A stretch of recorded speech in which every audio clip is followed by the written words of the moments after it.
You've for sure seen this pivotal moment play out 1,000 times. Fnatic are crushed by LDLC. In the second round of CT side, Olofmeister buys Scout and the epicness begins. He gets boosted on an invisible pixel and delivers one headshot after another. By now, he's already got enough money to buy an auto sniper, and Fnatic wins every round. And that's it.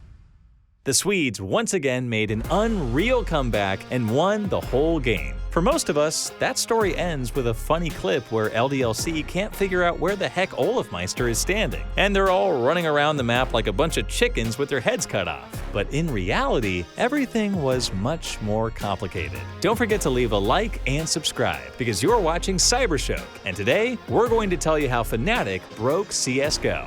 Esports titled their article about that bug as "The Day CSGO Changed," and we completely agree with that. By the way, they produced some great material, and for the first part of our video, we're going to rely on their coverage a lot. It's obvious that a team wouldn't use such an ace in the hole even in the group stage of the major, because this boost is nothing other than a free pass to win on one map. But it can only be used once. As soon as you perform it in a public game, everyone's gonna know about it. And so that's why the Swedes waited until the last moment. They knew that they needed to unfold such a dirty trick only in the most desperate of times. But why exactly did they do it in the game against LDLC? Well, let's find out.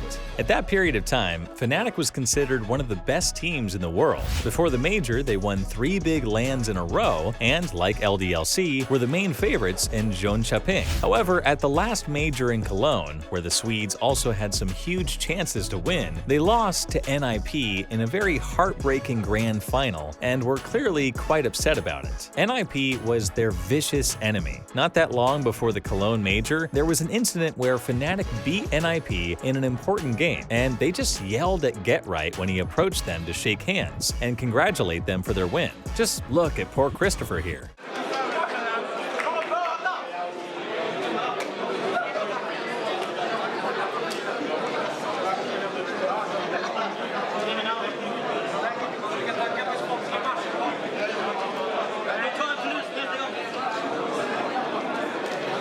And also, Flusha, the main star of the team, was under enormous pressure. There were a lot of people in the CSGO community, including pro players, who were sure that he was using cheats. Try putting yourself in their place for a moment. You're a team so good that you've developed so much self-esteem that you even refuse to shake hands with some players. Flusha gets hundreds of hateful accusations of cheating on a daily basis, and so becoming a champion would mean finally clearing his name. You find yourself in the quarterfinals. Your opponent is the most powerful team in the whole tournament, and beating them almost guarantees you first place later.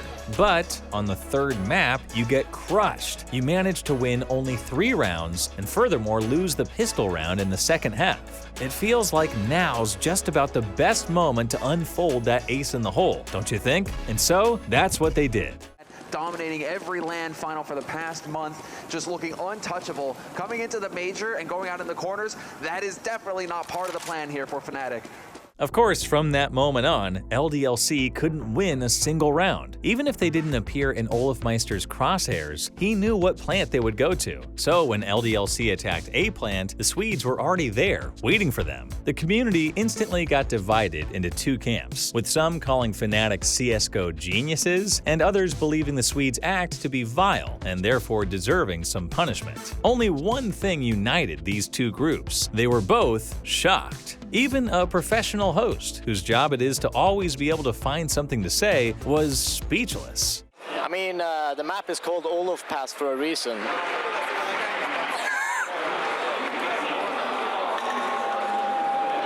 Honestly, I don't know, I am genuinely speechless.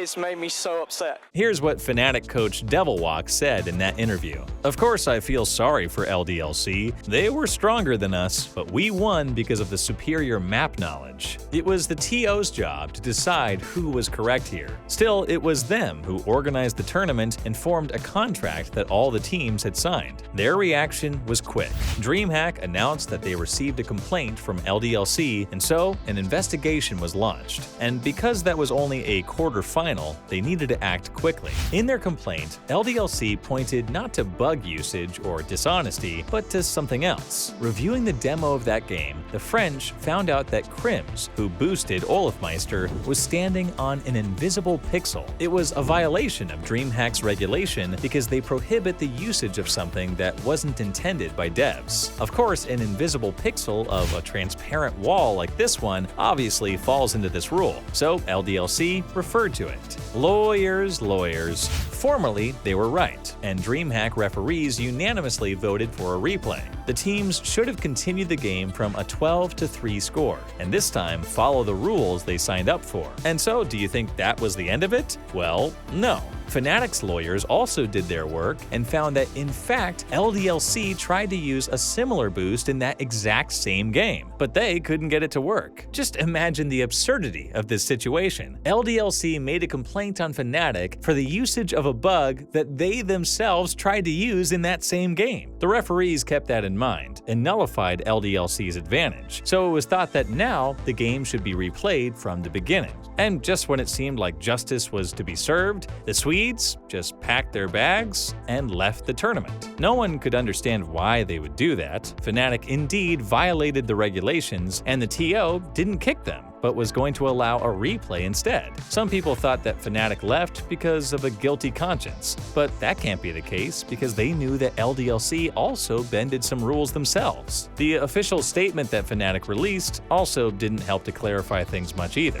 Yesterday, we competed against LDLC in one of our toughest matches of the year. However, the result caused a considerable distraction from the joy and excitement that a CSGO major should provide for the community. The best matches are still to come, and we want to make sure that they get the attention they deserve. With tremendous respect towards the CSGO community and other teams, we have decided to withdraw from the tournament. Fnatic and the players would like to thank everyone who helped us become who we are today, and we look forward to playing at the many events to come. And while the community was still disputing the situation, some guy showed up on Reddit and claimed that he was the author of the now infamous boost. He wrote that he was the one who posted this glitch on a Swedish Facebook group about CSGO, and his video gained just 300 views. After that, a Fnatic manager contacted him and asked him to delete the post due to the DreamHack tactics reasons. Our guy perceived this situation as Fnatic finding his video and deciding to use this as an ace in the hole on DreamHack.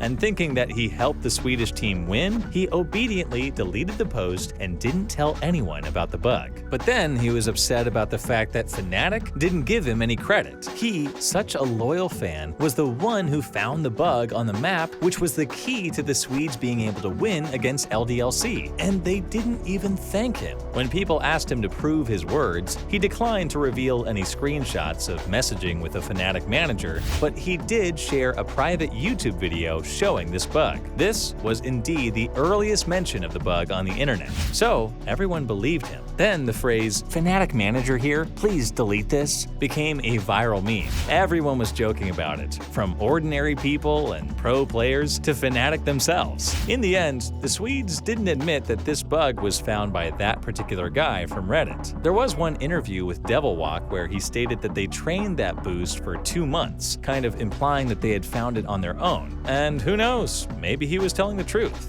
You know, if you look at it, every team that had an era in CSGO has something that makes their era unique. Astralis, for instance, had an iron discipline, like Chinese Dota pro players. That's the main reason many people consider their era the most boring one. People were just tired of watching the same old type of CS gameplay. Or look at Luminosity. They love to experiment with the in-game economics, and one time even changed the meta. Brazil's didn't buy anything on the pistol round, so that on the force buy, they would have enough money to buy 5 UMPs. Then their opponents would buy farm guns and lose to UMPs. Genius! You could bring up something like this with any great team. And you know what? We are not the least bit surprised that it was Fnatic who pulled a stunt like this one, because their thing was and always has been madness. Just look at them. Major Grand Final, the score is 17-15, and what's Fnatic doing? They're buying 4 ops and just standing at the spawn. They cross the middle, it's going to be a challenge, and Apex Not in this lifetime. Here's another example. Semi-final of the Major, third map. Fnatic are playing against Virtus Pro, a very dangerous team who just beat NIP. And look at JW, he bought the Sawed-Off, one of the worst guns in the Counter-Strike arsenal. To show that this is a viable choice. And oh, he does! Through the smoke, Pasha takes a shell to the chest. Looks like Pronix is going to do all the work for him, or not, as Snacks does pick that one up, and JW finds his second, surely not a third, as he's desperately going to be picking it up. And this is a typical Fnatic move. Their tech rushes became a meme so funny that some talented lads from the community redesigned their logo to now read as Fnatic instead.